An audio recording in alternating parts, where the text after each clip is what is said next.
Epístola de São Paulo aos Coríntios, capítulo 15. Lembro-vos, irmãos, o evangelho que vos anunciei, que recebestes, no qual permaneceis firmes, e pelo qual sois salvos, se o guardais como vô-lo anunciei. Do outro modo, tereis acreditado em vão. Transmiti-vos, em primeiro lugar, aquilo que eu mesmo recebi. Cristo morreu por nossos pecados, segundo as Escrituras. Foi sepultado, ressuscitou ao terceiro dia, segundo as Escrituras. Apareceu a Quefas e depois aos 12. Em seguida, apareceu a mais de 500 irmãos de uma vez, a maioria dos quais ainda vive, enquanto alguns já adormeceram. Posteriormente, apareceu a Tiago e depois a todos os apóstolos. Em último lugar, apareceu também a mim como a um abortivo, pois sou o menor dos apóstolos. Nem sou digno de ser chamado apóstolo, porque persegui a igreja de Deus. Mas, pela graça de Deus, sou o que sou. E sua graça, a mim dispensada, não foi estéril. Ao contrário, trabalhei mais do que todos eles, não eu, mas a graça de Deus que está comigo. Por conseguinte, tanto eu como eles, eis o que proclamamos. Eis também o que acreditastes.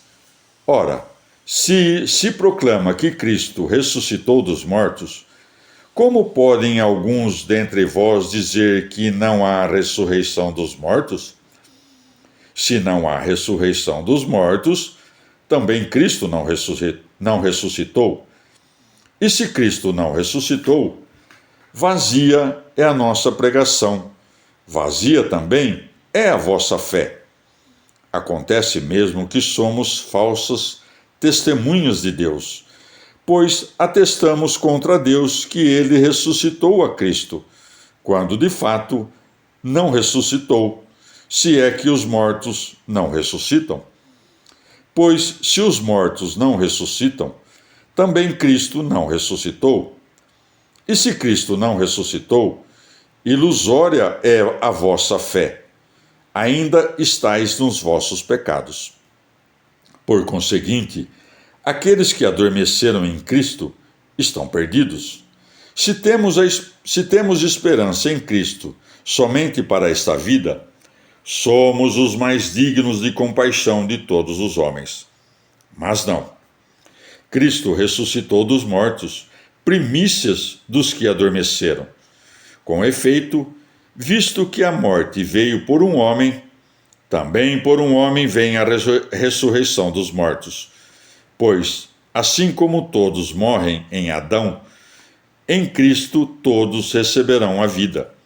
Cada um, porém, em sua ordem. Como primícias, Cristo.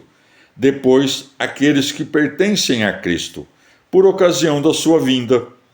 A seguir haverá o fim, quando ele entregar o reino a Deus Pai, depois de ter destruído todo o principado, toda autoridade, todo poder.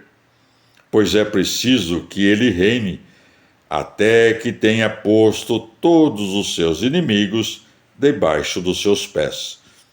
O último inimigo a ser destruído será a morte, pois ele tudo pôs debaixo dos pés dele. Mas quando ele disser, tudo está submetido, evidentemente, excluir-se-á aquele que tudo lhe submeteu. E quando todas as coisas lhe tiverem sido submetidas, então o próprio Filho se submeterá àquele que tudo lhe submeteu, para que Deus seja tudo em todos. Se não fosse assim, que proveito teriam os que se esgotam pelos mortos? Se os mortos realmente não ressuscitam, por que se esgotam por eles? E nós mesmos, por que a todo momento nos expomos ao perigo? Diariamente estou exposto à morte, tão certo, irmãos, quanto vós sois a minha glória em Jesus Cristo nosso Senhor. De que me teria adiantado lutar contra os animais em Éfeso, se tivesse apenas interesses humanos? Se os mortos não ressuscitam, comamos e bebamos, pois amanhã morreremos. Não vos deixeis iludir. As más companhias corrompem os bons costumes. Tornai-vos sóbrios, como é necessário, e não pequeis, pois alguns dentre vós tudo ignoram a respeito de Deus. Digo-o para a vossa vergonha. Mas dirá alguém: como ressuscitam os mortos? Com que corpo voltam? Insensato! O que semeais não readquire vida, a não ser que morra. E o que semeais não é o corpo da futura planta que deve nascer, mas um simples grão de trigo ou de qualquer outra espécie. A seguir, Deus lhe dá corpo como quer. A cada uma das sementes, ele dá o corpo que lhe é próprio. Nenhuma carne é igual às outras, mas uma é a carne dos homens, outra a carne dos quadrúpedes, outra a dos pássaros, outra a dos peixes. Há corpos celestes e há corpos terrestres. São, porém, diversos o brilho dos celestes e o brilho dos terrestres. Um é o brilho do sol, outro o brilho da lua e o outro o brilho das estrelas. Até de estrela para estrela há diferenças de brilho. O mesmo se dá com a ressurreição dos mortos.